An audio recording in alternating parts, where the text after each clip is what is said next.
ஆனா அடுத்த 20-40 வருஷத்துக்கு எந்த பிசினஸ் பண்ணி வேகமா ப்ராப்பர்ட்டியில போகும்னு பாத்தீங்கன்னா நிறைய பேர் நிறைய விதமா வீடியோ போடுறாங்க. Airbnb வீடுலாம் வாங்க மாட்டேங்க, நானும் அந்த லாங் டேர்ம் ரெண்ட் எல்லாம் வந்து சரியா பார்க்க மாட்டேங்க அப்படின்னு ஆளுக்கு ஒரு கருத்து சொல்றாங்க.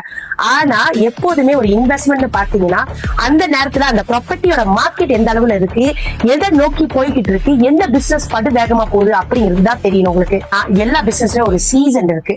எலக்ட்ரானிக் சீசன் ஒண்ணு இருக்கு, அதுக்கப்புறம் AI சீசன் ஒண்ணு வந்துருச்சு.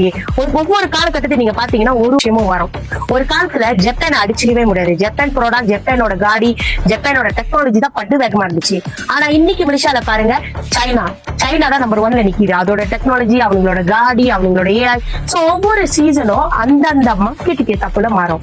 நீங்க ப்ராப்பர்ட்டி எப்ப வாங்குறதுக்கு பிளான் வச்சிருந்தீங்கன்னா இப்ப ப்ராப்பர்ட்டியோட மார்க்கெட்ல என்ன இருக்கு அப்படிங்கறத பாக்கணும். லாங் டேர்ம் ரெண்டல்ங்கிறது தப்பு கிடையாது. அது எந்த இடத்துல வாங்குறீங்க, எப்படிப்பட்ட ரெண்டல் வருது, டிமாண்ட் என்ன, உங்களுக்கு அதுல என்ன கேபிட்டல் அப்ரிசியேஷன் இருக்கு, இதெல்லாம் நிறைய விஷயம் இருக்கு லாங் டேர்ம் ரெண்டல்ல பாக்குறதுக்கு. ஆனா அடுத்த 20-40 வருஷத்துக்கு எந்த பிசினஸ் பண்ணி வேகமா ப்ராப்பர்ட்டியில போகும்னு பாத்தீங்கன்னா அது Airbnb இன்வெஸ்ட்மெண்ட் தான். ஆனா கரெக்டான Airbnb இன்வெஸ்ட்மெண்ட், கரெக்டான லொகேஷன்ல கரெக்டான ப்ராப்பர்ட்டியா வாங்கினா மட்டும்தான் நீங்க அதுல காசு பார்க்க முடியும்.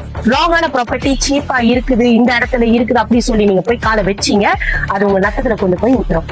சோ என்னைக்குமே Airbnb இருந்தாலும் சரி, இல்ல அதுல என்னென்ன கான்செப்ட் கொடுத்திருந்தாலும் சரி, கரெக்டான ப்ராஜெக்ட் வாங்குறீங்களா, right project at the right time with the right agent, அதுதான் ரொம்ப